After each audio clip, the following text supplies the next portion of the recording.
Bom dia, turma! Estamos iniciando mais uma aula online na plataforma do Plural. Hoje é terça-feira, dia 12 de maio de 2020 e como vocês já sabem, antes de iniciarmos com nossa aula, nós iremos fazer a correção da atividade de casa. Então a tia precisa que vocês peguem o livro de vocês, abram na página da atividade para que possamos dar início à correção. Na página 70, nós temos um desafio e também um jogo rápido. Então, lá no desafio, nós temos um gráfico que tem por título Espécies em Extinção.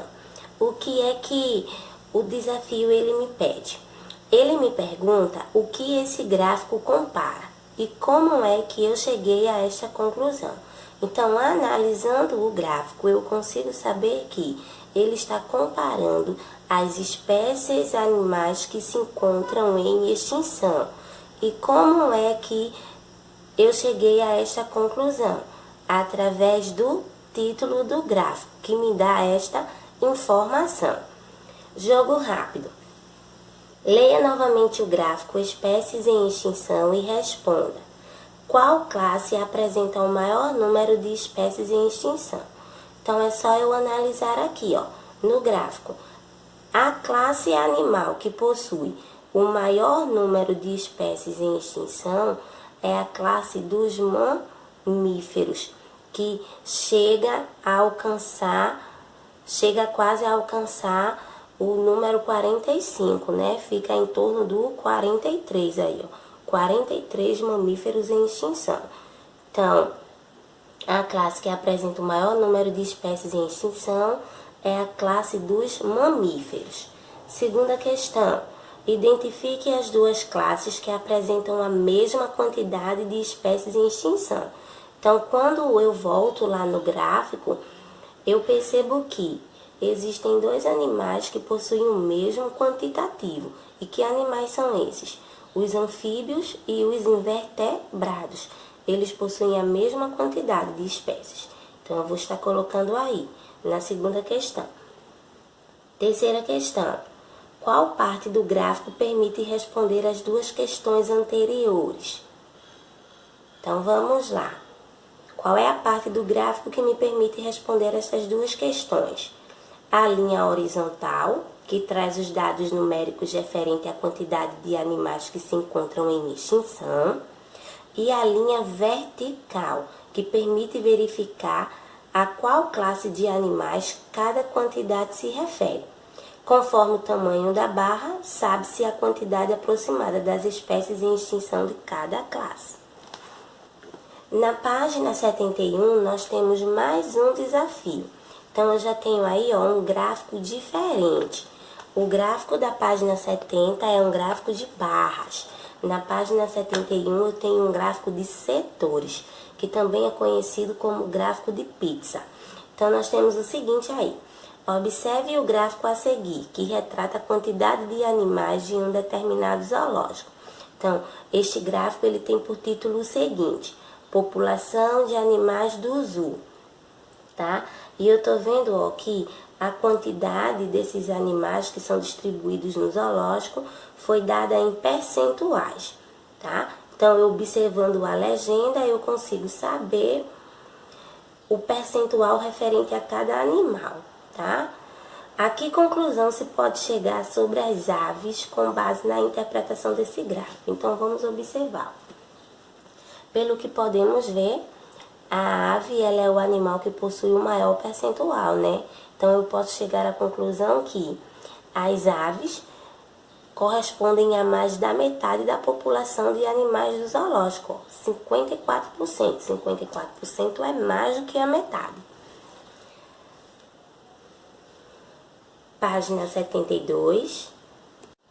Na página 72 temos o seguinte: volte aos gráficos que você interpretou e identifique a fonte de cada um deles.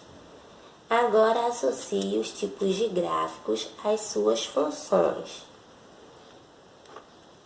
Então, tenho aí, ó, espécies do zoo.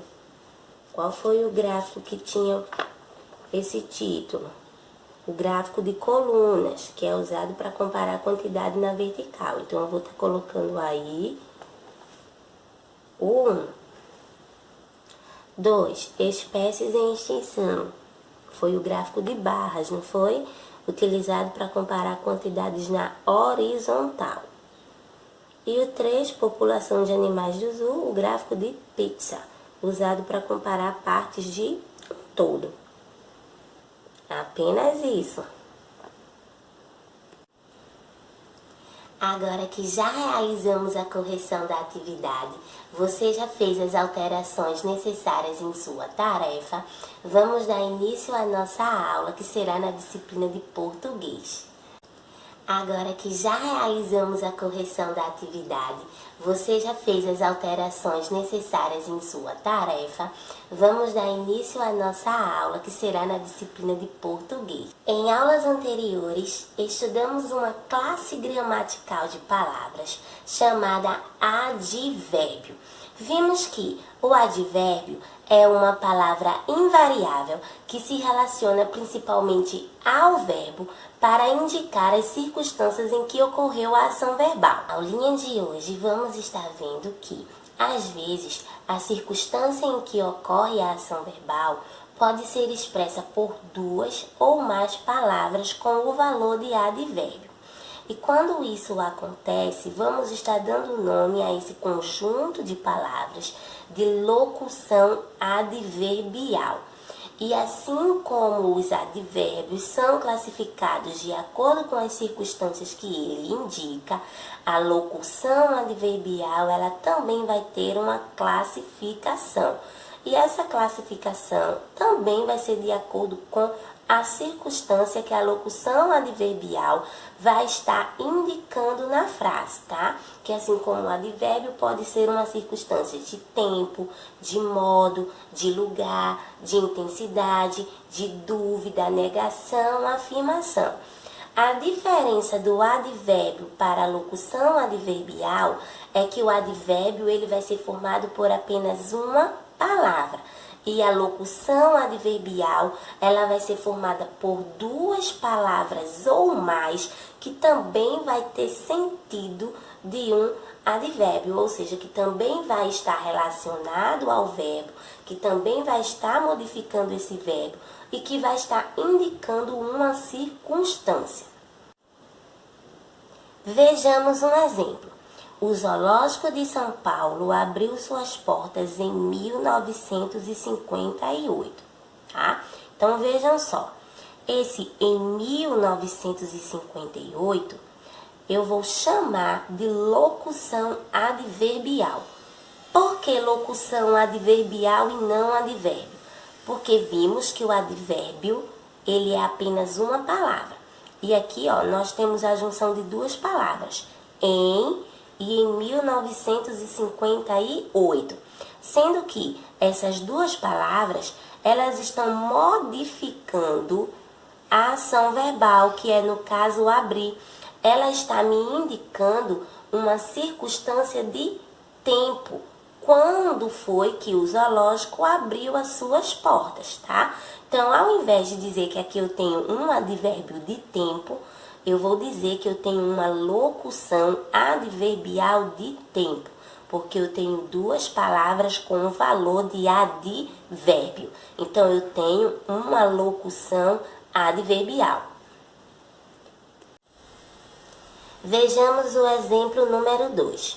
Espécies nativas na Mata Atlântica também são abrigadas no Zoológico de São Paulo.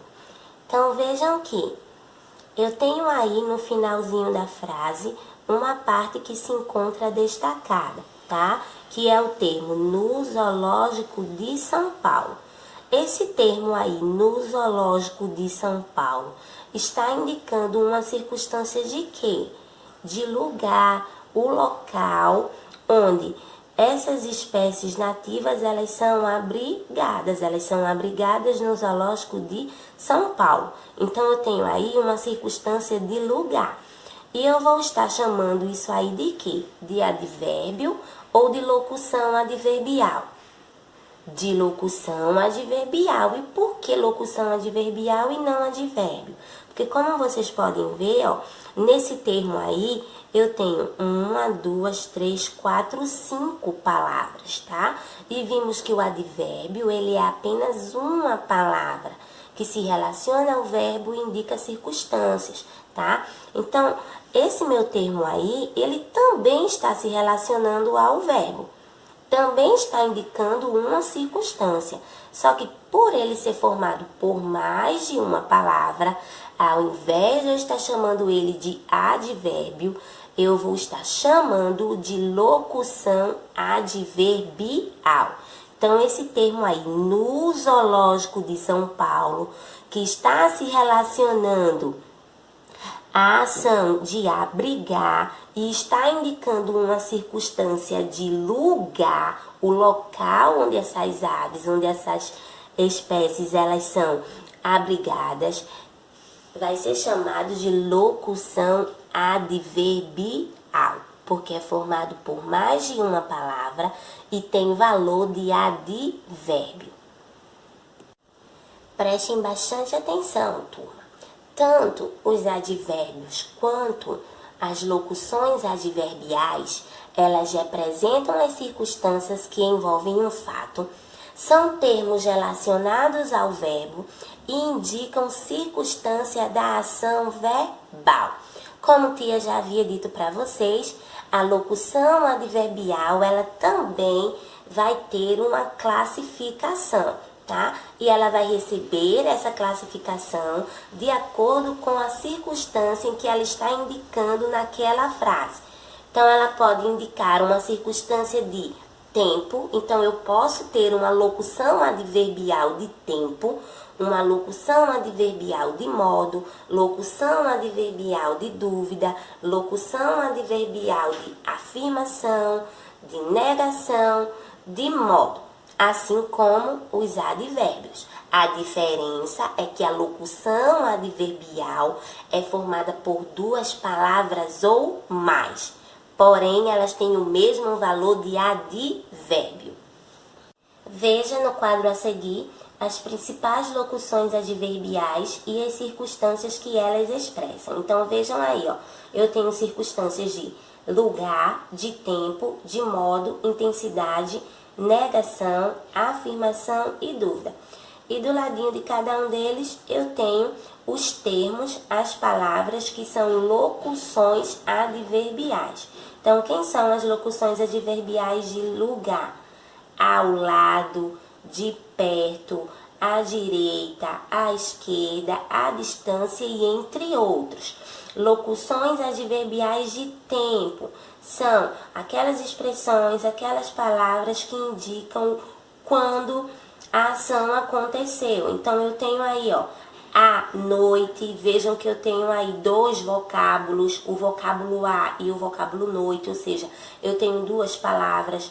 Às vezes, de manhã, de repente, de vez em quando, à tarde, são palavras que me indicam a circunstância em que ocorre a ação verbal, tá? Então, também são chamados de locuções.